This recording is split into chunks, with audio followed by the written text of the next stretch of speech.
looking more into the seemingly senseless academic war between whole word and phonetics, which seems still to be going on today.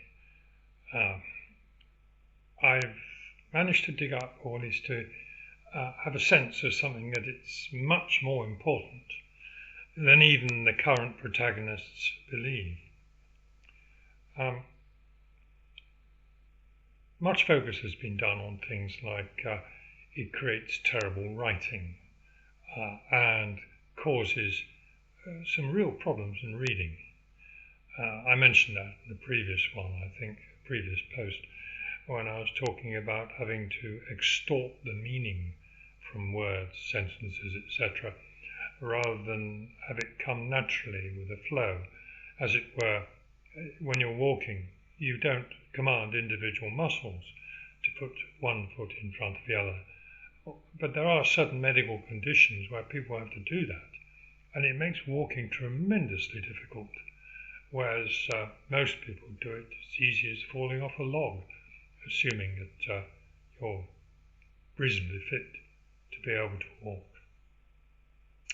But there's something much more beneath all this, and it is an extremely negative effect of this strange ideological focus, which seems to be on whole word, but I think it's also a little bit of that from phonetics brigade too. So the title of this work, or this effort, podcast, is Blair's Educate, Educate, Educate, meant educare, educare, educare. The plan is ideological imprisonment instead of liberation. As I mentioned in the previous post, the behind the mantra of educate, educate, educate is a belief, it's quite a primitive but extremely strong belief held by many, many people, that at birth, virtually the whole world is innate in our heads, and it's the job of education not to inculcate tools for understanding and then information, you might call it facts, but knowledge, so people can use those tools productively to be creative, to be able to successfully engage with the world and to live in a positive and helpful, cooperative manner in society. But it is to take away any of the barriers, and among those is the horror of being taught tools to understand, such as times tables or the ability to be reasonably articulate, understanding how meaning flows and how to use that meaning flow to be able to express yourself, as well as to understand what other people write. But there's something deeper in all this, because not only is because of modern educational fashion, I say modern, the last 50 to 100 years, I say at least 50 years, but more, because I came across it in the early 60s when I had a dose of phonetics, and then midstream they changed a whole word. Mighty confusing, I can tell you, and very damaging. But in my case, over the years, through sheer bloody-mindedness and the luxury, at the time, and the mental space normally prohibited from people trying to get on in the world in their own way as best they can, but I had that luxury. I managed to relearn to a certain extent how to understand words, sentences, paragraphs, phrases, whatever it is, all the way up to books, and even possibly aspects of culture and certainly society. So, underneath the problem is that,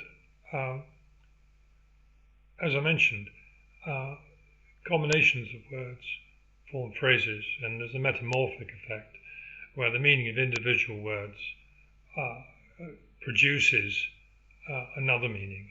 that resultant meaning is not the sum of the meanings of the words. It's something different. And then you go through the, sentences, paragraphs, routine. Each time, the resultant combination is not the sum of where it came from. Now, the problem is, of course, that that's fine. But when I'm trying to do a presentation like this or write something, I have to somehow get a feeling at the end what my desired outcome is going to be, what I want to express. You might call it sort of some meaning of a book, for sake of argument. And I have to have that in mind. Otherwise, I wouldn't be writing about any specific topic and I'd be all over the place. Now, sometimes when you're writing, you're thinking things out as you go along, and you may not know the end from the beginning. But in most cases, you need to know the end. Otherwise, you'll go off on endless side tracks. And quite frankly, someone trying to understand gets lost in a sort of thicket of chaos, whereas the person is thinking things out as they go along. But in the process of creative thinking, there is an element of chaos, or potential chaos, hopefully with resolution at the end. But someone reading something like that, or more importantly, listening to someone talking about it, doesn't have that end view because they don't know it yet. So what they get from this sort of chaos is chaos. And consequently, they're not really able in most cases, unless they're extremely clever, to be able to make much sense out of someone when that person isn't seemingly clear and taking along a sensible path of meaning, combining with meaning to create new meaning and so on and so forth. And the interesting thing is that between us we share the same rules of metamorphosis. Otherwise we couldn't communicate, and I couldn't be talking to you now, and you couldn't possibly make sense of what I'm trying to say. But here's the thing.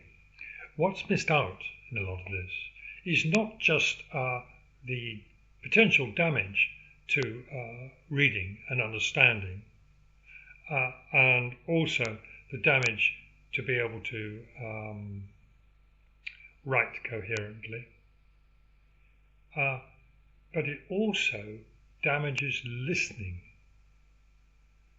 When you hear a politician stand up and they're talking about, I don't know what, how they're going to mend the economy by some kind of magical way, most of them don't know what they're doing.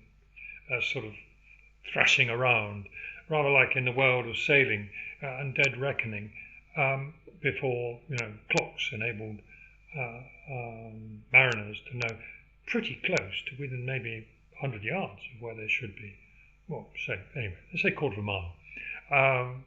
It's about, I don't know, 2/3 of a kilometre, where they should be, longitude and latitude, so they can, as it were, get a trig on their position on the globe. Before that, of course, the longitude was a real problem, because clocks weren't capable of showing the exactly midday time, and the difference in the sun's position depending on where you were in the world, so you could gain a reasonably good latitudinal position. Longitude's easy enough. Sorry, longitudinal position, I should say. Latitude's easy enough. So, of course, what happened was that there were some people who seemed to be better at dead reckoning than others, which is a sort of form, what do you call it in other words, guesswork. And then there was the disastrous loss of naval ships, commanded by someone with a glorious name of Sir Cloudesley Shovel, which, oddly enough, there's a sort of jolly dance named after Sir Cloudesley Shovel, but that's another story. Many people were killed and ships lost and so on and so forth. So the need to be able to pinpoint location had extreme military significance. And very often it's the priorities of the military that cause an immense focus on creativity. It's an irony, really, that much of technology and gifts that it brings to civilization and humanity comes from a lust or a fear of warfare, for or of warfare. It's really ugly, really.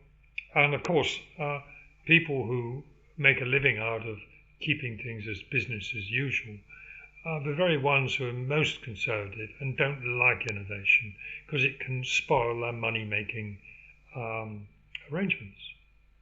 War has a habit, of course, of destroying business as usual. So, in a perverse way, war can be an extreme device to promote creativity. And it tends to put those in society who are in effect waging war against society by the business as usual mentality. We can't have creativity because it might destroy our profits. It puts them in their place. There's thoughts of Kodak, of course, who effectively invented the digital camera and then stuck it on a shelf. And there are other examples. I'm trying to think of one at the time being, but it'll come to me later, where large corporations effectively destroyed themselves because business as usual was suddenly eliminated by creativity of others. It can be quite dramatic, and certainly the fall of Kodak was a pretty good example. But you see, in the interim, for about 20, 30 years, whilst they were sitting on this product, they made an awful lot of money. Absolute bucket loads of the stuff. So shareholders with the dividends totted all up over those years, and the capital increased, assuming they sold in time before other companies thought, oh, we can make digital cameras. But before that sort of brought an end to Kodak, they could reasonably think, well, we made our money. That's where the problem with certain models of capitalism can become very damaging and very serious, because unless people are willing to invest 20 or 40 years in the future, which tends to be the case, really you only see it with family businesses or where business is organised with more long-term view in mind, and I've yet to see something credible in that department. It tends to mean in a way that there's certain seeds of self-destruction in the capitalist system. Now, fortunately, they don't seem to have been lethal to the system, but they're very damaging. Shades of a Marxist analysis, of course, except in this case, yes, I suppose so, but it's not capitalists competing each other into oblivion. It's capitalists trying to stop change and deny creativity in the name of, I'm all right, Jack, we're making tons of profit from this, why rock the boat? Why create anything if we're already got a nice little money machine going? So it's not a twist. The Marxist analysis, of course, is fatally flawed because he doesn't allow for the fact that human beings can be hugely inefficient dealing with inherited wealth. And they may get old and get tired and think, oh, I can't be bothered to compete anymore.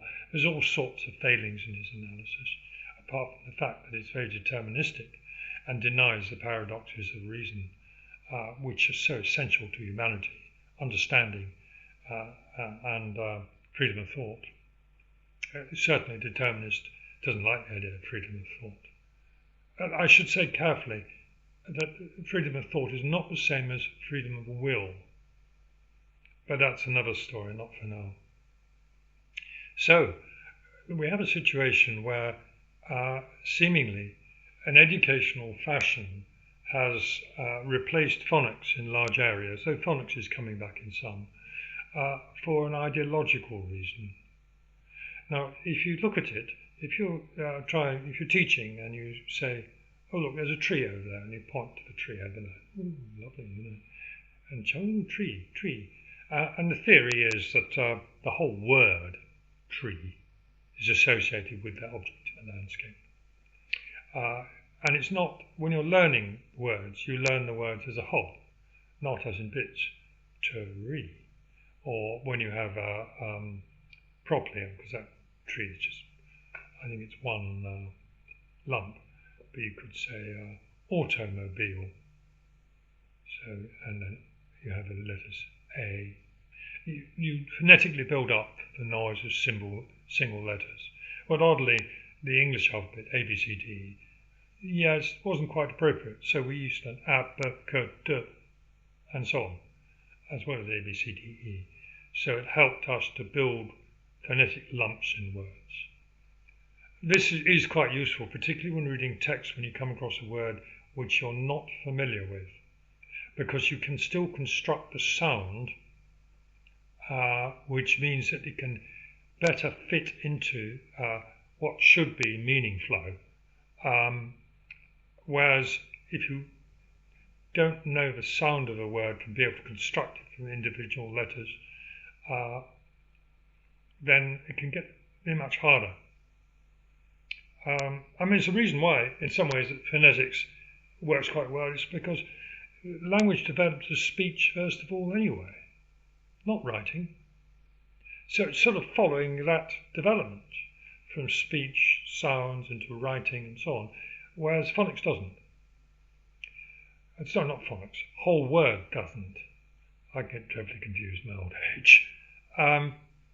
So what it assumes, which is embedded in the word educare, is that in pointing to the tree in the landscape, the child is then inside their head, they're referring to the idea of a tree, or the concept, as the educationists would say.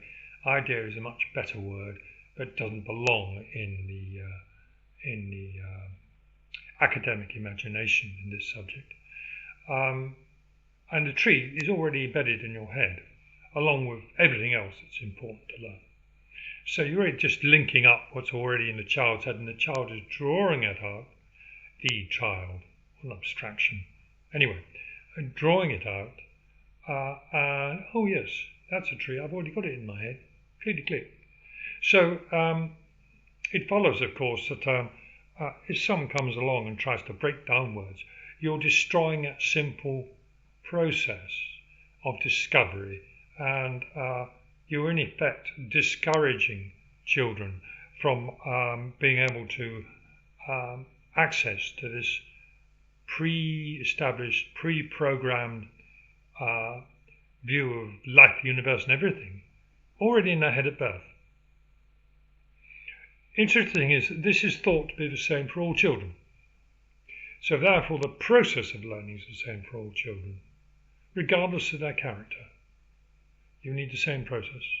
You need to ease it out, a bit like, if you're tickling salmon, or just trying to calm down some angry animal by tickling it under the chin, hoping it doesn't bite you in the process.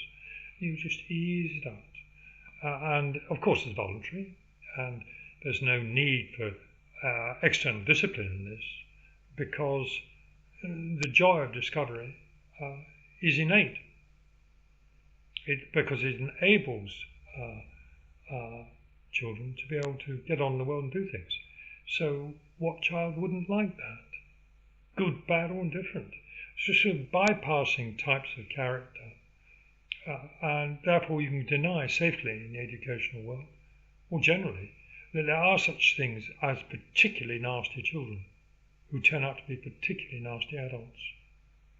And you get other children who are exactly the opposite. They're the extremes.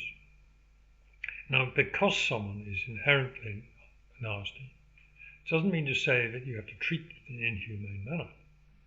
But they do need to be treated differently than people who are inherently good. And also from the mass, and I'm one of them in the middle, that goes with the wind. Some people are more likely to be unpleasant, whereas other people are more likely to be pleasant. It's just the way we're built at birth. It's the way we are. In just the same way as some, until recently, people didn't realise that being gay was not a product of nurture. It's elemental. And people come along and say, oh, we can sort of de-gay you by, forcing you to be a man or forcing you to be a woman or whatever. No, that's crazy stuff. But oddly enough, that mentality is quite strong in the whole world view, in the people who believe in educare, because they believe all this stuff is wonderful stuff is in your head, and they don't believe in essential difference between one person and the next. So if someone doesn't conform properly, well, it's just a matter of re-education or re-educare for them. They just need to get those connections right. But the last thing we need to do is to have a sort of disciplinary environment which helps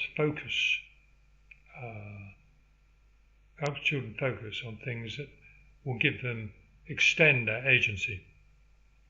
And politically, of course, this is very important, because politicians like populations who conform, this is the ideologues anyway, conform to their utopian plans. And in that utopia, of course, human nature, as they see it, must be identical for everyone to fit into their wonderful society where everyone will be happy by definition. And there'll be no such thing as bullies, and no such thing as people who are so good that whatever you do to them, they still remain kind. There will be no heroes and no victims in their world. It's a place almost without character, without any visible emotion, and a place of total obedience and, I suppose, sort of worship of the ideology that makes their utopian hell. So what I'm getting at is that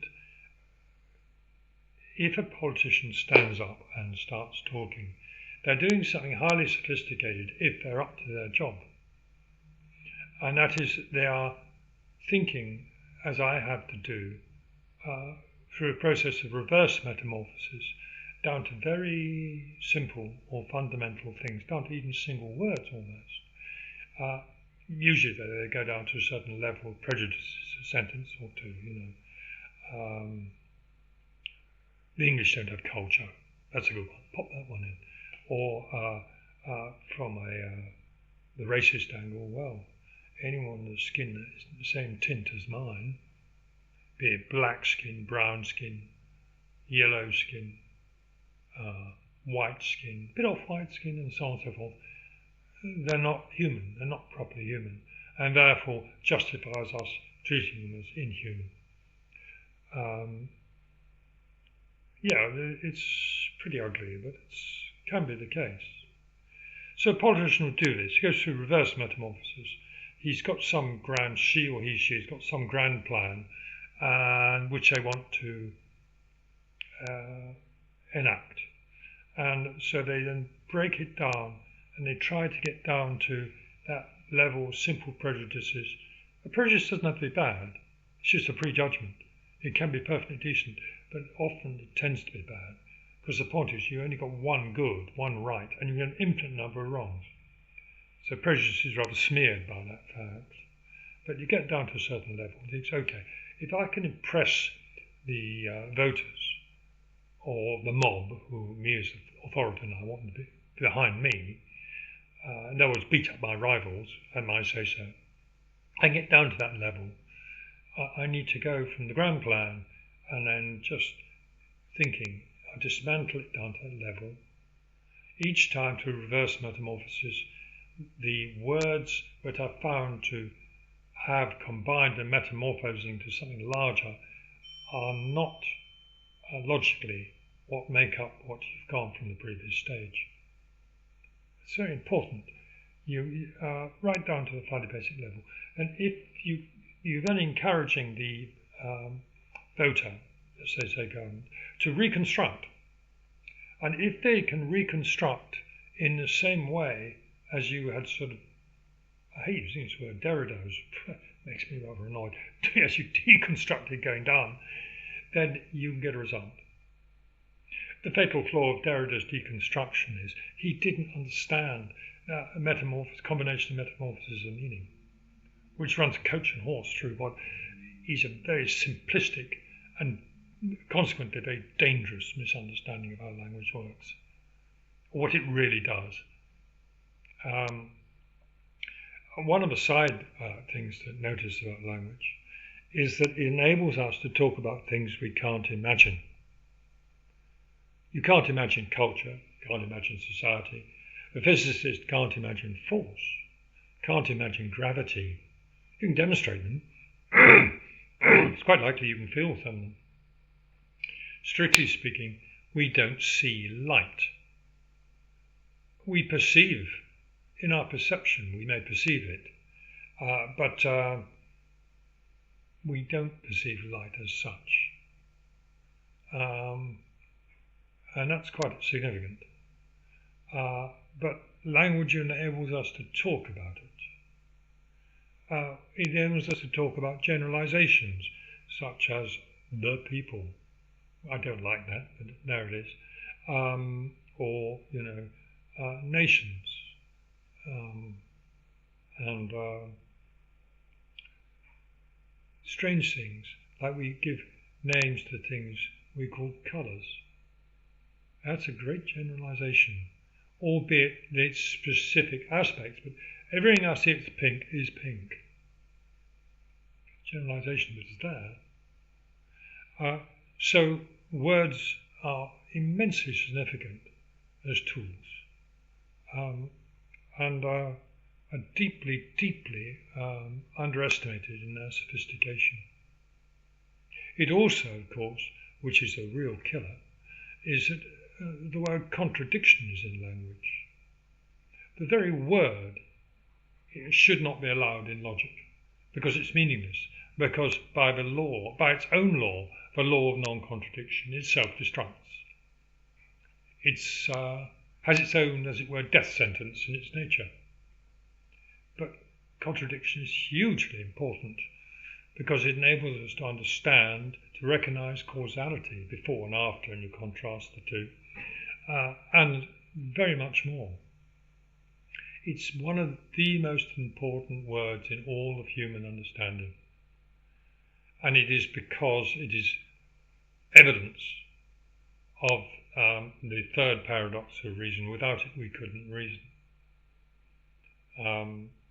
I'll list again the paradoxes of reason at the end of the transcript, the précis I have beneath this podcast.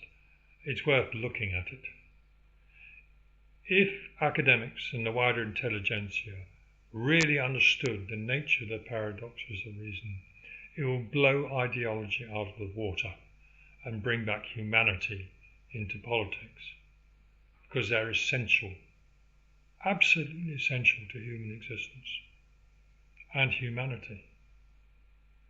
People who say they justify things because it's the right thing to do. What they're really saying is they don't know, they're just saying it's axiomatic, which means it's right because it's right. In other words, they're dodging the argument. That's really underneath, comes straight from the authoritarian's playbook. It's a sign of someone who thinks that politics should be abolished because we know everything. Which brings me back, in a way, to educare, because supposedly everybody knows everything, and all it has to be with children is to be drawn out. But for some strange reason, those who are ideological think that they're better at drawing things out than other people, which is Plato's cave brought up to date, really. In the cave, all of humanity is said to be there, with one or two exceptions, and we really don't know much about the world. And there's a fire burning, and it casts shadows on the wall, and that's really how much we know about the world, nothing more than that, flickering shadows. Oh, but a few really clever, highly intelligent people can escape the cave, and they see reality. They see the pure reality, Plato's heaven of forms. You could call it a heaven of concepts in modern terms, the educare land. And they suddenly understand, not through shadows, but they understand the physical reality of trees, bees, knowledge, wisdom, stupidity, all the things that are necessary for a brilliant and happy civilization and the good management and control and leadership of that civilization. So they go back down to the cave and they duly organise things. And these people are Plato's philosopher kings, except they're not philosophers. They're no gits. They're in the cave with everybody else. Plato genuinely believed that knowledge was imbued people with a higher morality, and ignorance with stupidity and immorality. So consequently, this tunes rather well with the academic mentality to a certain extent. The more you have certificates and things, the more you are qualified to tell students how they should rule the world, and because you're morally superior. Modern universities are infested with wannabe philosopher kings and queens. The queens, in a way, in cases, can be more vitriolic. This is something which is not very correct, but where men tend to sort out trouble physically, they're more prone that way. Women tend to be more focused, understandably, because they don't have the physical strength, on the mentals. They tend to be better when young with words, and better with language, and certainly at mental trickery and manipulation. After all, if you have a difficult family with a lot of troublesome sons, it's a hell of a job keeping them under control for a woman. They do successfully, I'm not arguing that. It's a necessity. But the absolute moral equality with all humans, male and female, and should be respected accordingly. There's no right, or certainly not right, to find excuse in unfair treatment on the basis of different ability. The important thing is the treatment should be in respect to the character of the individuals as much as their abilities. That's very important, because contrary to Platonic view, often the highly educated can be as venomously nasty. There's no link between a moral probity and education and knowledge. None at all. Ignorant people can be highly intelligent, and also very, very, very kind, along with the fact that intelligent and educated people can be pure nastiness. The German universities, which were the best in the world by a long chalk in the 1920s, by the end of the 1940s, were little more than the rubble the rest of Germany had been reduced to. It was a disaster. The likes of Heidelberg, which once made Oxford and Cambridge look very second division, were reduced to very, very iffy, also ran institutions. It was a tragedy, and that was the consequence of the Nazi ideologues that effectively destroyed those universities. And here we have today in the United Kingdom, we have the Ardé phenomenon and the ideological fixation that's dismantling our higher education. It's a good chance that Cambridge and Oxford will be reduced to sort of shadows of themselves in about 10, 15 years' time, unless they take this challenge very, very seriously. Educare, educare, educare is an ideological axiom to imprison instead of liberate. And in the process of its imprisonment, not only does it reduce reading skill and the ability to write. It also reduces the ability to listen and understand. The listening aspect is critical.